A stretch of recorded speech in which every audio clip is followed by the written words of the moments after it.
तो यह स्लोप मिल गया किसका? टेंजेंट का या नॉर्मल का? जल्दी बोलो। यह स्लोप टेंजेंट किसका मिला? टेंजेंट बोलो टेंजेंट। तो टेंजेंट की इक्वेशन बोलो फटाफट। Equation of tangent y minus y1 y one की माइनस जगह पर यह रखोगे प्लस तो 1 +1 equal to 5x minus x1। Normal का बोलो, इक्वेशन ऑफ नॉर्मल सब कुछ। so y y minus plus y one 1 same is रहेगा। हाँ, y plus 1 माइनस is equals to minus 1 by 5. 5x-1 केवल स्लोप बदल जाएगा। बोलो बच्चे, Yes एक sir. क्वेश्चन यस सफिशियंट है इस तरह का, यस एकदम सर आसान आसान टॉपिक है, ठीक है ना। एप्लीकेशन ऑफ डेरिवेटिव में देखो, प्रैक्टिस शीट में तो बहुत क्वेश्चन है, पूरा क्वेश्चन आप सॉल्व करके थक जाएंगे। प्रैक्टिस शीट आज भेज देंगे, या हो सकता है कहीं अलग अलग होगा तो ठीक है, अलग अलग होगा तो अलग अलग भी है, शायद मिक्स्ड भी है, दोनों तरह का है मेरे पास। तो ये बहुत क्वेश्चन हो जाता है प्रैक्टिस शीट में, प्लस IIT क्वेश्चन में तो बहुत हो जाता है। लेकिन जो चैप्टर पढ़ाई हो रहा है उसका NCERT का ईच क्वेश्चन आज ही सॉल्व कर लेना है, आज से लेकर के नेक्स्ट क्लास तक, नेक्स्ट क्लास के बिफोर तक। तो NCERT का एप्लीकेशन ऑफ डेरिवेटिव आपको each and every question solve करना है, कोई क्वेश्चन नहीं छोड़ना है। और हम तो कहेंगे एक्सरसाइज भी सॉल्व कीजिए, और सॉल्व एग्जाम्पल में भी जो थोड़ा थोड़ा डिफिकल्ट क्वेश्चन दिखे, आसान नहीं, डिफिकल्ट क्वेश्चन उसको भी सॉल्व करिए। तो first exercise then solve example, उसके बाद आप चाहें तो डायरेक्ट IIT क्वेश्चन सॉल्व कर सकते हैं क्वेश्चन में, ठीक है ना। क्लास में तो क्वेश्चन आप देख ही रहे हैं, प्रैक्टिस शीट का क्वेश्चन तो उसके बाद थर्ड लेवल पर, थर्ड स्थान पर रखिए, उसके बाद टाइम मिलता है तो प्रैक्टिस शीट के क्वेश्चन सॉल्व कीजिए, लेकिन NCERT each and every question solve कीजिए। शायद आप लोग को शुरू में बोले थे क्या NCERT की एक अलग कॉपी रखो, सॉल्व करो। Yes sir. Yes Yes sir. कर कर कर रहा है तुम लोग ऐसा? यस यस शुरू किया, और कोई? और Yes यस sir. हम कर रहे कौशिक, हैं. 2-3 लोगों का मिक्स आवाज आया। हाँ, तो इस एप्लीकेशन डेरिवेटिव जरूर करेंगे, नहीं ना? कुछ लोग ऐसा नहीं ना, कोरोना का पूजा कर रहा है कि मार्च में फिर लॉकडाउन होगा तो आपका भी एग्जाम पार लग जाएगा। कोरोना माई का पूजा ऐसा नहीं ना है? बोलो Aditya. No sir. No sir. Sir हम तो चाहते एग्जाम हो. एग्जाम, ठीक। तो इसलिए NCERT जो है ना, ऐसा हो कि सिलेबस जब खत्म हो ना तो NCERT आपके पास सॉल्व हो, ये एग्ज़ाम के लिए थोड़ा बहुत रिवीजन की जरूरत पड़े। और एप्लीकेशन ऑफ डेरिवेटिव का each and every question solve कीजिए। देखो 12th का NCERT मेनली जो है ना कैलकुलस में, जितना IIT में क्वेश्चन पूछा हुआ था, इधर रिसेंट का तो नहीं लेकिन पहले का, ऑलमोस्ट बहुत सा क्वेश्चन NCERT में रख दिया गया है, सेम टू सेम, ठीक है। तो इसलिए उस क्वेश्चन को भी सॉल्व करेंगे तो आपका दोनों काम हो जाएगा।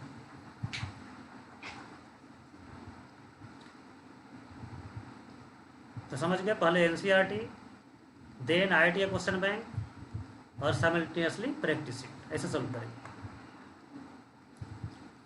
अब कह रहा है कि find equation of tangent normal to the curve at point. बोलो पॉइंट क्या है, कर्व पर है, ऑन है या आउटसाइड है? Sir on. ऑन दी कर On है sir. तो on On the the curve curve. तो आसान हो गया। अब dy/dx निकालो, बोलो क्या होगा? So 2 by 3 x to power minus 1 by 3. 2/3 x to the power -1/3, 2/3 cube root of x। अब x के जगह पर क्या रखना है? 0। 0. तो 0 हो जाएगा तो यह हो जाएगा इन्फिनिटी। इन्फिनिटी होता है तब इक्वेशन कैसे निकालते हैं? डायरेक्ट आंसर बोल सकते हो क्या? एक क्वेश्चन पूछते हैं, आप ये बोलिए कि 2,3 से पास करने वाला लाइन लिखिए जिसका स्लोप इन्फिनिटी है, बिना कुछ पेन पेपर यूज किए आंसर बोलना है। 2,3 से पास करने वाला लाइन जिसका स्लोप इन्फिनिटी हो। कोई नहीं बोला अभी तक, पैरेलल टू y एक्सिस। हाँ, तो क्या होगा? आंसर बोलो, आंसर पैरेलल टू एक्सिस तो होगा, आंसर बोलो।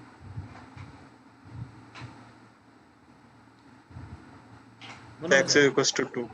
x इक्वल टू 2, इतना टाइम लगा, x इक्वल टू 2,3 से पास करने वाला लाइन जिसका स्लोप इन्फिनिटी हो। इन्फिनिटी का मतलब क्या हो गया, वर्टिकल लाइन। वर्टिकल लाइन कौन होगा, x इक्वल टू 2 आंसर दे दीजिए। जैसे यह लाइन है, यह वर्टिकल है, मान लो यह 2 है, 1 2, यहाँ पर हो गया 2,1, यहाँ पर हो गया 2,2, यहाँ पर हो गया 2,3, यहाँ पर हो गया 2,4। क्या चेंज नहीं हो रहा है, क्या चेंज नहीं हो रहा है इसमें, तो x इक्वल टू इसका आंसर हो जाएगा, इसका इक्वेशन x इक्वल टू हो जाएगा। तो वर्टिकल लाइन का आंसर हो जाएगा x इक्वल टू 2। इसी क्वेश्चन में हॉरिजॉन्टल लाइन का आंसर क्या हो जाएगा, हॉरिजॉन्टल लाइन का y equals to 3. y equal to 3 हो जाएगा। समझ रहा है क्या? तो यस सर। Yes, हाँ, sir. ये बहुत छोटा चीज़ है, ये समझाना, दोबारा रिपीट नहीं करना चाहिए था। ये तो बहुत बार आपको एक स्किल मेथड पढ़ाते थे कोऑर्डिनेट ज्योमेट्री में कि डायरेक्ट आंसर देख सकते हैं, कुछ कुछ पॉइंट दे करके डायरेक्ट लाइन के आंसर ला सकते हैं। लेकिन एनी हाउ सबके लिए है यह। एक बार और बोलना है, 5,7 से पास करने वाला वर्टिकल लाइन या जिसका स्लोप अनडिफाइंड है, दोनों एक ही क्वेश्चन हो गया। वर्टिकल लाइन का इक्वेशन या line whose slope is undefined, बोलो आंसर क्या होगा, x equal to 5। X equals to x 5. Equal to 5। और हॉरिजॉन्टल लाइन या परपेंडिकुलर या वर्टिकल लाइन क्या हो जाएगा, y equal Y is equals to 7. y equal to 7। तो वही चीज हो गया। जब यह इन्फिनिटी आ गया तो बोलो equation of tangent of direct, बोलो क्या होगा। पॉइंट तो देख रहा है ना, 0,0, x equal to 0। X equal to 0. Equation of normal क्या हो जाएगा, तो also Y y equal to 0. Direct answer हो जाएगा। इसमें y माइनस y1 यूज करने की जरूरत नहीं है।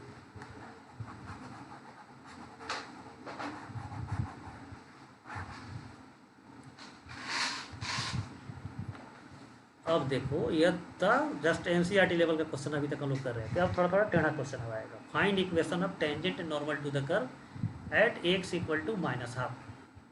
अब इसमें बहुत सा मोड है, ये शायद सब पहले भी समझाए थे आप लोग को, हमको याद आ रहा है, बोलो बच्चा। Yes, कैसे sir. निकाला जाए, यह मोड को हटाना है तो ये तो बहुत ब्रांचेज बन करके हटेगा, लेकिन पूरा ब्रांच की जरूरत नहीं है। आपको याद होगा dy/dx का मतलब होता है -1/2 का भी वैल्यू अर्थ रखता है उसके लिए, और इसके नेबरहुड के लिए भी। तो यह मोड को हटाएंगे तो पूरे इंटायर डोमेन के लिए नहीं सोचेंगे, इसके नेबरहुड के लिए सोचेंगे। याद है कुछ ऐसा नेबरहुड वर्ड? यस तो हम लोग ओनली इस मोड को रिमूव करेंगे, नेबरहुड में यहाँ पर लिखेंगे for an e neighbourhood of x equal to -12। बोलो ये अंदर वाले मोड को हटाना है। x यहाँ पर तो दिख रहा है, नेगेटिव है पॉजिटिव है, नेगेटिव। नेगेटिव, तो उसका मोड का वैल्यू बोलो क्या होगा, -x Minus X. -1। अब ये बाहर वाले मोड के लिए देखना है, x के जगह पर -12 रखें या इसके आसपास का नंबर रखें तो यह नंबर 1 से कम आएगा, -12 रखेंगे तो प्लस हो जाएगा। तो यहाँ पर जो भी नंबर रखेंगे इसके नेबरहुड में, तो यहाँ इनपुट जो है 1 से लेस देन होगा। तो इस पूरे का वैल्यू क्या होगा, नेगेटिव या पॉजिटिव? कोई नहीं बोला, नेगेटिव होगा कैसे? Sir, same side of unity पे हो रहा है। हाँ, यह अपोजिट साइड ऑफ यूनिटी हो जाएगा। यहाँ एल का बेस ई 1 से बड़ा है और इनपुट 1 से छोटा है, तो नेगेटिव। तो नेगेटिव नंबर इनपुट में हो तो उसका मोड कैसे निकालेंगे, इस मोड को हटाएंगे, मान लो कैंसिल करना चाहते हैं इस मोड को, और यह पता है कि यह नेगेटिव है, तो एक और माइनस से मल्टीप्लाई करना होगा। बोलो बच्चे। Yes, sir. सबने समझा? अब यदि इसको जनरली ओपन करना होता मोड को, तब इतना छोटा नहीं होता। तो फिर क्या करते हैं हम लोग, इस मोड x का क्रिटिकल पॉइंट 0 हो जाता, इस बाहर वाले मॉड के लिए log mod x equal to 0 करते हैं तो mod x equal to e to the power 0 1, तो x equal to plus minus 1, 3 critical point मिलता है, 0 प्लस 1 माइनस 1। तो इसको ब्रांच बनाते हैं कि जब x माइनस 1 से छोटा हो, दूसरा ब्रांच बनाते हैं माइनस 1 से 0 के बीच में हो, 0 पर ओपन रखेंगे, माइनस 1 पर इक्वल रखेंगे क्योंकि 0 पर अनडिफाइंड है, फिर 0 से 1, 1 पर इक्वल, और लास्ट ब्रांच बनाएंगे 1 से इन्फिनिटी, ऐसा बनता है। फिर इसमें भी कुछ प्लस माइनस के साथ log x होता, यहाँ पर भी प्लस माइनस के साथ कुछ होता। तो ये चारों ब्रांच की जरूरत कब होगा? जब इसका ग्राफ बनाना हो, कंटिन्यूटी डिफरेंशिएट चेक करना हो तब। लेकिन केवल इस नंबर पर डिफरेंशिएट करना हो तो माइनस 1 से छोटा वाले ब्रांच की कोई ज़रूरत नहीं है, इस ब्रांच की कोई ज़रूरत नहीं है, केवल माइनस 1 से हाफ की ज़रूरत है, माइनस हाफ के आसपास की ज़रूरत है। तो माइनस हाफ के नेबरहुड में x नेगेटिव तो minus sign, log mod x भी नेगेटिव तो बाहर वाला मॉड के लिए भी माइनस साइन, बस इतना ही सफिशियंट है। ये पूरा केस कंसिडर करने की जरूरत ही नहीं है। क्या आया, क्या हम समझाना चाह रहे हैं समझ में? Yes, sir. ये पहले भी क्वेश्चन आया था, ऐसा लग रहा है, ये पहले भी आपको डिफरेंशिएट कर दिए हैं। अब डिफरेंशिएट कर दो फटाफट इसको, और मॉड खत्म तो डिफरेंशिएट कर सकते हो।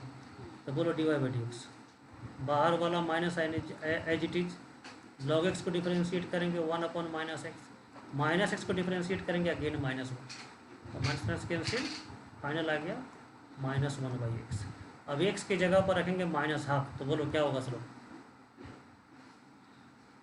2. 2 हो गया, तो यह m मिल गया, m t, कभी कभी t भी लिखेंगे, ठीक है, तो समझ जाएंगे क्या आप लोग? Yes, sir. Tangent slope. Tangent, slope of tangent. लेकिन पॉइंट पूरा चाहिए हमको। p का x कोऑर्डिनेट तो -1/2 है, y कोऑर्डिनेट नहीं दिया गया, कैसे निकालें? इसमें रख दें x की जगह पर, इसमें या इसमें रख दें, X जैसे के तो x कोऑर्डिनेट यहाँ पर रखेंगे तो -1/2 प्लस 1/2, तो हम इसको डायरेक्ट लिख देते हैं सिंप्लीफाई करके log 2। सबको समझ जाएगा क्या? Yes, sir. Equation of tangent y minus ln2, slope की जगह पर 2, x minus half plus half हो जाएगा। सिमिलरली नॉर्मल आप खुद लिख लीजिए। तो सब कुछ समझ गया होगा, अब समझ रहे हैं?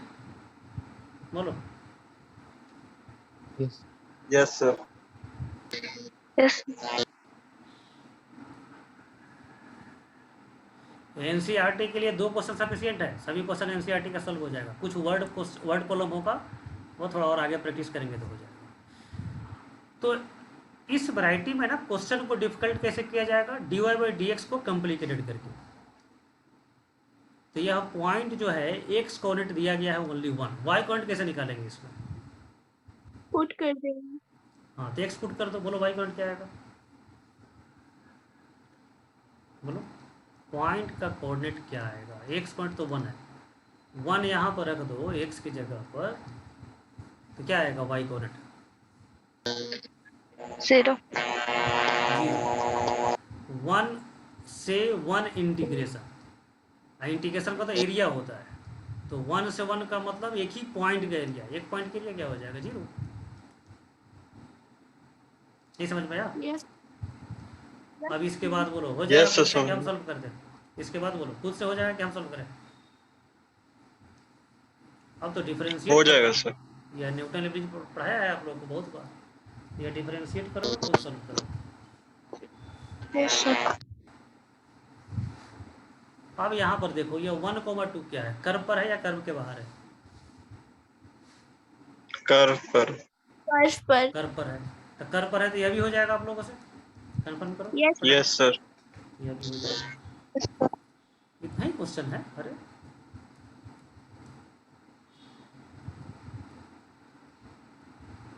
तो और क्वेश्चन ही कर ले या थ्योरी इसको समझा दे। थ्योरी को बोलो क्या किया जाए, क्वेश्चन ही कर लेते हैं। थ्योरी थोड़ा डिफिकल्ट है, तो टेंजेंट नंबर 2 में मिलेगा।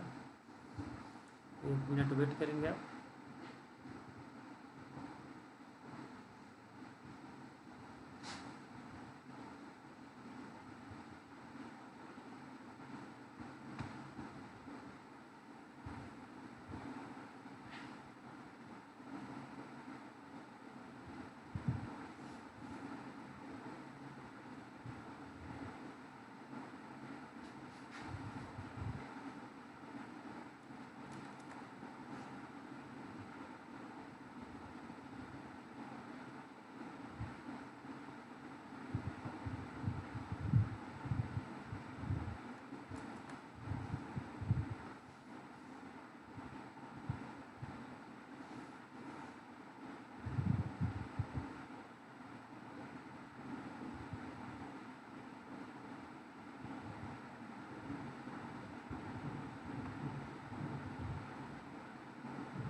हाँ बोलो बच्चे, स्क्रीन दिख रहा है आप लोगों को? Yes, sir. Yes, sir. कुछ क्वेश्चन अगर हम लोग आगे बढ़ते हैं। अच्छा, तो एक पॉइंट छूट गया, वो बाद में शायद आगे क्वेश्चन आएगा। टेंजेंट फ्रॉम एक्सटर्नल पॉइंट, वह बाद में हो सकता है आएगा। Find angle between curves. Angle between curves के लिए बोलो, पहला स्टेप क्या था? सर इक्वेशन सॉल्व करेंगे। इक्वेशन सॉल्व करना, लेकिन पहले देखेंगे कि पॉइंट ऑफ इंटरसेक्शन यदि आसानी से निकलेगा तब इक्वेशन सॉल्व करेंगे, नहीं निकलेगा तो डिफरेंशिएट डायरेक्ट करेंगे। यहाँ पर क्या है, पॉइंट ऑफ इंटरसेक्शन आसान है या डिफिकल्ट है? सर आसान डिफिकल्ट है। नहीं, उसको गंदा बोलते हैं, गंदा। गंदा तो नहीं है, आसान है। तो 4 minus Yes, x sir. Square equal to x square, ये तो आसान है बहुत। एक्स स्क्वायर इक्वल टू 2, तो एक्स इक्वल टू मिला प्लस माइनस √2। अब डिफरेंशिएट करेंगे फर्स्ट कर्व को, तो dy by D x minus 2x, दूसरे कर्व को dy by D x 2x। अब यहाँ पर ना दो पॉइंट है, एक √2 एक माइनस √2, तो दो बार निकालना पड़ेगा। तो हम लोग लिखेंगे फॉर √2 कॉमा, चाहो तो y कोऑर्डिनेट भी निकाल लो, √2 यहाँ पर रखेंगे तो 2 हो जाएगा, और दूसरा पॉइंट आएगा माइनस √2 कॉमा 2। तो अब इस पॉइंट का भी छोड़ रहा है, अब इस पर निकाल रहा है, तो इसमें रखेंगे तो क्या मिलेगा, माइनस 2√2, यह हो गया m1। इसमें रखेंगे तो 2√2, यह हो गया m2। एक बार जब m1 m2 डिसाइड हो गया तो tan थीटा का फॉर्मूला हो गया m1 minus m2 by 1 plus m1 into m2। m1 minus 2√2, m2 minus 2√2 by 1 minus दोनों का प्रोडक्ट, 2 दूनी 4, 8 मॉड, कितना हो जाएगा 4√2 बाई 7, मॉड है तो सब माइनस खत्म, तो थीटा इक्वल टू हो जाएगा tan इनवर्स। बोलो बच्चे, क्या आंसर हो गया? Yes, Yes, sir. sir. फिर अगेन सेकेंड पॉइंट, जितना पॉइंट मिलेगा उतना निकालना होगा। तो सेकेंड पॉइंट का एक्स कोऑर्डिनेट तो माइनस √2 है, वाई कोऑर्डिनेट कैसे निकालें? पहला कर्व में रखें दूसरा कर्व में रखें? इसी में भी रख सकते हैं। किसी भी रखें, क्योंकि दोनों से तो पॉइंट ऑफ इंटरसेक्शन कोऑर्डिनेट है, दोनों से सेम आएगा, तो सेकेंड में रखते हैं, आसान है। तो 2। अब ध्यान से देखिए, इसमें जब यह एक्स यूज करेंगे तो m1 का वैल्यू क्या मिलेगा, इसमें रखेंगे तो 2√2, Yes, sir. और m2 का वैल्यू क्या मिलेगा, माइनस 2√2। तो आंसर Yes, सेम sir. आएगा कि चेंज होगा? देखो तो m1 m2 आंसर क्या आएगा, सेम आएगा सर। सेम आएगा। तो दोबारा सॉल्व करने की जरूरत नहीं आएगी, छोड़ देंगे, यही आंसर हो जाएगा। ठीक है ना, मेनी टाइम्स डिफरेंट आता है तो दोनों सॉल्व करना पड़ेगा, हो जाएगा ऐसा। Yes, sir. ठीक है, Yes, sir. असाइनमेंट में क्वेश्चन अभी Yes, तो sir. नहीं देंगे, तो आपको एनसीईआरटी ही रहेगा। ठीक है ना, कम से कम 2-4 क्वेश्चन सॉल्व करके पिक उसका सबमिट करना है। एवरी डे का असाइनमेंट, एप्लीकेशन ऑफ डेरिवेटिव का एक भी असाइनमेंट जो है अनएंसर्ड नहीं रहना चाहिए, सबका आना चाहिए। ठीक है ना, और कुछ दिन में अब शायद ऑफलाइन क्लास शुरू होने का वातावरण बन रहा है, तो जो नहीं असाइनमेंट सबमिट करेगा ना, उसका सूद समेत ब्याज समेत जो है पनिशमेंट मिलेगा। अब यहाँ पर देखिए, find angle between curves this and this. बोलो, पहला स्टेप पॉइंट ऑफ इंटरसेक्शन निकालना। क्या है, खराब है क्या अच्छा लग रहा है? पहला खराब लग स्टेप रहा है, है। खराब दिख रहा है ना? Yes, sir. Yes, sir. खराब लग रहा है। खराब दिख रहा है, तो खराब दिखने वाला में क्या करते हैं ना, जितना हम लोग सॉल्व कर सकते हैं पॉइंट ऑफ इंटरसेक्शन निकालने के लिए, उतना ट्राई करें या नहीं करें।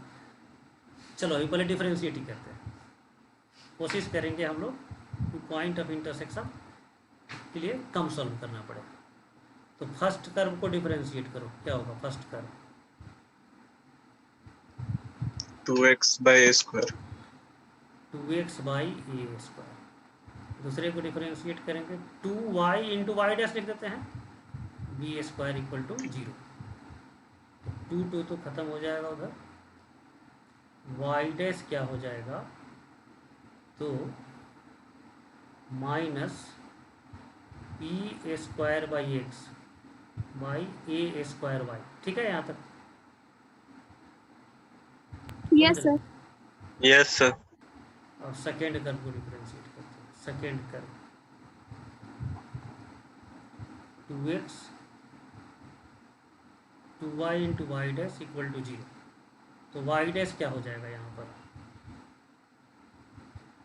Minus x by y. बोलो बच्चे। Yes, sir. तो यह हो गया m1 और यह हो गया m2। अब यूज करेंगे इसमें tan थीटा का फॉर्मूला।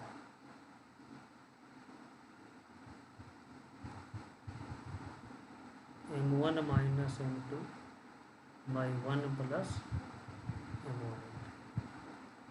m1 की जगह पर रखते हैं minus b² x by a² y minus m2 की जगह पर रखते हैं x बाई वाई फिर by 1 plus m1 into m2। तो माइनस प्लस ही हो जाएगा b² by a² x by y x² by. सही लग रहा है क्या? Yes, sir. ठीक है। अब एलसीएम भी कर देते हैं। एलसीएम करेंगे तो क्या होगा? एलसीएम करेंगे तो a² एक्स माइनस ऐसा है, कुछ गड़बड़ नहीं हो रहा है। एक्स तो यहाँ कॉमन आ जाएगा क्या न्यूमरेटर में? So x by y Yes, common. sir. X by y भी कॉमन हो जाएगा। पूरा को मल्टीप्लाई करके लिखते हैं। तो यदि एलसीएम करेंगे तो क्या हो जाएगा? a² y² ऊपर नहीं आया, नीचे y² आया। ठीक है। एलसीएम करते हैं a² वाई वाई। तो यहाँ पर हो जाएगा minus b² x plus a² x. सही है क्या? Yes, sir. Yes, sir. और इसका एलसीएम Yes. करेंगे तो क्या हो जाएगा? a² y² b² x² into a² y²। तो क्या क्या होगा? ऊपर होगा a² minus b² into x. Mod नहीं लिख रहे हैं, लास्ट में फिर मॉड दे देंगे by a² y² plus b² x² और a² कैंसिल, एक y कैंसिल, ऊपर में y आ जाएगा। ठीक है यहाँ तक? Yes, sir. Yes, sir. X y खुद को कैंसिल नहीं कर पाया, तो थोड़ा सा सॉल्व करेंगे एक्स वाई के टर्म में ही। कुछ एक्स और वाई को मिक्सिंग करेंगे सॉल्व करके, और फिर कोशिश करेंगे एक्स वाई का वैल्यू डायरेक्ट मिल जाए या a² y² b² x² का कुछ डायरेक्ट वैल्यू मिल जाए। तो हमको लगता है यहाँ तक सफिशिएंट जगह है सॉल्विंग। और पॉइंट ऑफ इंटरसेक्शन लिख देते हैं, समझ में आ जाएगा। थोड़ा चेंज कर दो। और पॉइंट ऑफ इंटरसेक्शन, तो पॉइंट ऑफ इंटरसेक्शन के लिए हम लोग कैसे बढ़ सकते हैं? अच्छा यहाँ पर कुछ दिख रहा है ना, यहाँ पर एलसीएम कर दे तो क्या मिल जाएगा?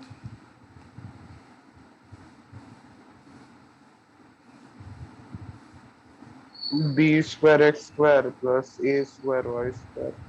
Yes, यही आ sir. जाएगा ना, यही आ जाएगा, यही आ हाँ, जाएगा। yes, sir. 1 हो जाएगा, sir. Yes, sir. नहीं, a² b² आ जाएगा ना एलसीएम इसका A इधर। square. A square B square. समझ रहे हो क्या? केवल बच Yes, जा sir. रहा है एक्स इंटू वाई डिस्टर्ब कर रहा है। तो बहुत बार ऐसा काम चल जाता है यदि यहाँ दे करके, लेकिन एक्स वाई नहीं रहता तब।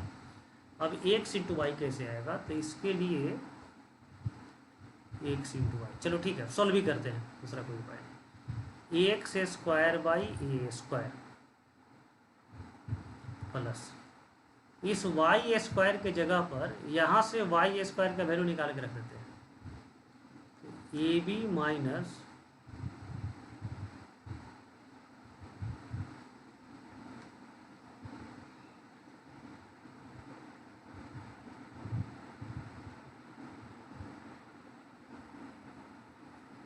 ठीक है, ए बी माइनस, थोड़ा सा खराब दिख रहा है, ए बी माइनस क्या हो जाएगा, A X square by B square equal to 1, सही है।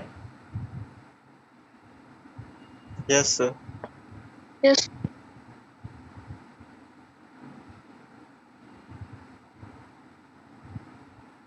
ठीक है, तो एलसीएम करेंगे तो क्या हो जाएगा, b square x square plus a q b minus a square x square equal to a square b square. ठीक लग रहा है यहाँ तक? Yes, नहीं sir. कोई बोला? Yes, sir.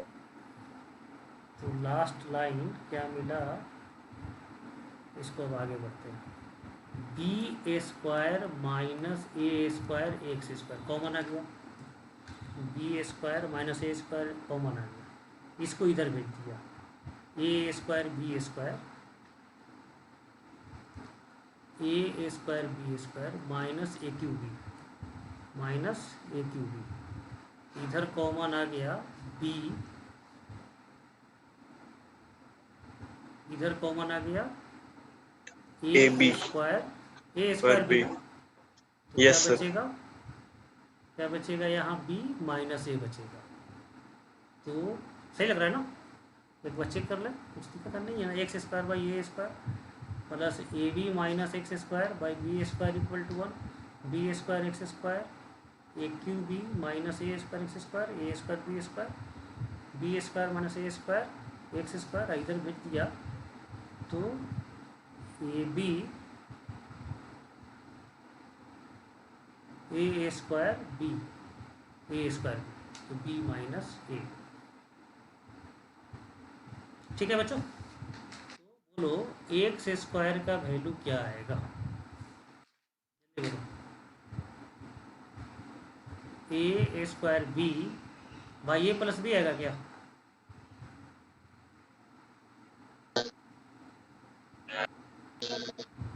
तो कोई नहीं बोला, जल्दी बोलो। Yes. और Yes, sir. तो ये अभी बहुत खराब पॉइंट ऑफ इंटरसेक्शन नहीं था, आराम से क्या है ना, एक्स स्क्वायर एक जगह कॉमन मिल गया और एक्स स्क्वायर का वैल्यू मिल गया, एक्स स्क्वायर का वैल्यू मिल गया तो वाई स्क्वायर का वैल्यू यहाँ से निकाल सकते हैं, यहाँ से फिर Yes, sir. तो वाई स्क्वायर का वैल्यू क्या हो जाएगा, a b minus x square, hence y square equal to a b minus x square. थोड़ा सा आपको यह रख करके एलसीएम करना पड़ेगा, हमको लग रहा है सिमिलरली क्या आना चाहिए, a b a square by A plus b आना चाहिए, जैसे एक्स स्क्वायर में ए स्क्वायर आया है तो वाई स्क्वायर में बी स्क्वायर ऊपर में आना चाहिए। ठीक है, Yes, sir. अब हम रूट नहीं ले रहे हैं, हम इसको मल्टीप्लाई करते रहे, तो X square Y square equal to आ गया A cube B cube by A plus B का होल स्क्वायर, ठीक है, टेन थीटा में, तो एक्स इंटू वाई के जगह पर आ जाएगा a b to the power 3/2 by A plus b. बोलो बच्चे, Yes, sir. ये सब आप लोग इसको ना पजल होकर के मत देखो सर, यह काम आपको करना है, ये हम सॉल्व कर रहे हैं, तुम्हारा काम। अब tan थीटा का वैल्यू जहाँ तक हम रुके थे उसको कंटिन्यू करते हैं। tan थीटा का वैल्यू आया था A square minus B square into X Y by, denominator को हम यहीं पर चेंज करते रहे, यहाँ से एलसीएम Yes, sir. करके Once. A square plus A square. आसानी से था, हाँ ये आसान है, ए नहीं तो यहाँ पर ऐसे भी वैल्यू निकल चुका है, रख सकते हैं, लेकिन उससे अच्छा है कि यह रखना a square b square mod.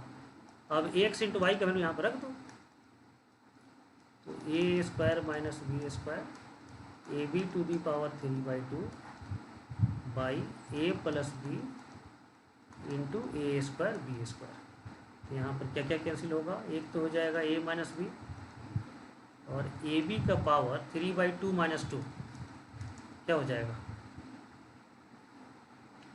1 minus 1/2, Yes, sir. तो माइनस Yes, 1/2 sir. यहाँ लिख देते हैं रूट अंडर ए बी, ये लिख देते हैं, और फिर इन्वर्स कर देंगे, वही आंसर हो जाएगा। बोलो आप लोगों से हो जाएगा नहीं होगा इतना? और आप देखेंगे Yes. एनसीईआरटी में यह क्वेश्चन भी होगा। तो एनसीईआरटी में इतने खराब खराब Yes. क्वेश्चन है, सबको प्रैक्टिस करना है आप लोग। देखो इस क्वेश्चन में थोड़ा सा क्या हो गया ना, एक्स वाई का वैल्यू बहुत बार क्या होता है ना, एक्स वाई खुद को काट लेता है, तो खुद को काट लिया, नहीं काट पाया। एक हमको एडवांटेज मिला कि इसका वैल्यू कर्व 1 से हम ला सकते हैं, कर्व 1 से यह मिलेगा, यहाँ लिख भी देते हैं कि बाद में रेफरेंस के लिए स्क्वायर बी स्क्वायर। लेकिन यह एक्स वाई ना आपको फिर परेशान करेगा, तो थोड़ा परेशान होने के लिए हम लोग पॉइंट ऑफ इंटरसेक्शन की तरफ आगे बढ़े। पॉइंट ऑफ इंटरसेक्शन जैसे एलिमिनेट करके एक वेरिएबल को सॉल्व किया। यहाँ पर एक अच्छा बात दिख रहा है कि एक्स स्क्वायर एक ही वेरिएबल है, एक ही जगह पर है, कॉमन आ गया, तो एक्स स्क्वायर का वैल्यू मिल गया। फिर वाई स्क्वायर का वैल्यू निकाल दिए। अब यहाँ एक्स स्क्वायर है ना, तो रूट लिखने से बेहतर है दोनों को मल्टीप्लाई कर दीजिए, क्योंकि हमको एक्स वाई की जरूरत है, तो दोनों को मल्टीप्लाई कर दिया, बाद में रूट भी ले लिया, और फिर यहाँ पर सब्स्टिट्यूट कर दिया। समझ गए होंगे सब कोई? बोलो बच्चे। सर हाँ सर जो 4 पॉइंट ऑफ इंटरसेक्शन वाला लिखे थे तो बैक देन बोलो पॉइंट ऑफ इंटरसेक्शन के लिए। हाँ बोलो। सर ये वहाँ पे y का वैल्यू सब ये क्या सब्स्टिट्यूट किए हैं हाँ वैसे ही करते हैं ना, दो AB इक्वेशन minus को x सॉल्व कैसे करता है, 10th क्लास से ही पढ़ते आ रहे हैं ना। एक वेरिएबल को एलिमिनेट करते हैं। यस सर ठीक है। AB अब यहाँ पर देखिए, फाइंड एंगल बिटवीन कर्व्स। ऐसा 5-6 क्वेश्चन एनसीईआरटी में भी होगा, हमारे प्रैक्टिस सेट भी होगा, वो सॉल्व करेंगे तो आपको प्रैक्टिस हो जाएगा, काफ़ी प्रैक्टिस हो जाएगा। Find angle between curves. बोलो यहाँ पर पॉइंट ऑफ इंटरसेक्शन क्या अच्छा लग रहा है या खराब आएगा? आएगा ही नहीं, देखो खराब आएगा, बहुत खराब है, खराब क्या आएगा ही नहीं। यहाँ पर करोगे रूट एक्स, यहाँ पर e⁻²x, एक अलजेब्रिक और दूसरा एक्सपोनेंशियल, इक्वेट करोगे कुछ मिलेगा ही नहीं। समझ में नहीं आ रहा है बात? Yes, yes sir. सर तो Yes, sir. बेहतर है Yes, sir. डिफरेंशिएट करना, बेहतर है डिफरेंशिएट करना। तो डिफरेंशिएट करो फर्स्ट कर्व। बोलो सब, तुम लोग बोलते चलो। 2y dy by dx. 2y हाँ dy by y dx into y dash equal to 1, तो वाई डैश हो गया 1/2y। फिर सेकेंड कर्व को डिफरेंशिएट करो, वाई डैश बोलो -2 e⁻²x। बोलो बच्चे, यस नहीं सर समझ में? अच्छा इसको फिर y लिख सकते हैं क्या? इसको फिर y Yes, sir.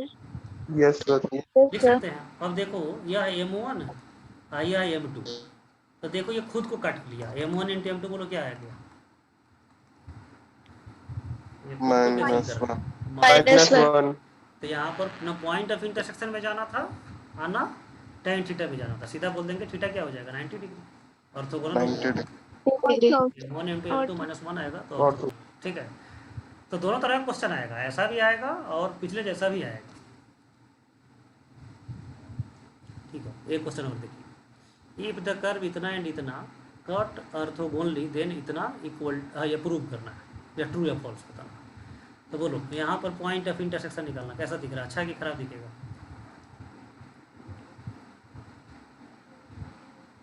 खराब लग रहा है. खराब ही दिख रहा है, थोड़ा भी कॉम्प्लिकेटेड दिखेगा मतलब खराब। तो डिफरेंशिएट करें, चलो फर्स्ट कर्व को डिफरेंशिएट करो। 2ax plus 2by into dy by dx. 2ax 2by into y dash equal to 0, तो वाई डैश इक्वल टू क्या मिला? -ax/dy। ठीक है, Yes sir. सेकेंड कर्व तो सिमिलरली ही है, तो डायरेक्ट लिख सकते हैं क्या सेकेंड कर्व के लिए भी? केवल ए के जगह पर सी, डी के जगह बी के जगह पर डी नहीं होगा ना? Yes sir. सेकेंड कर्व जो है वाई डैश क्या हो जाए? -cx/dy।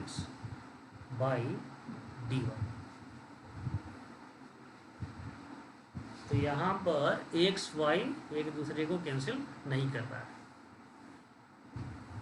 ठीक है, बोलो बच्चे। Yes sir.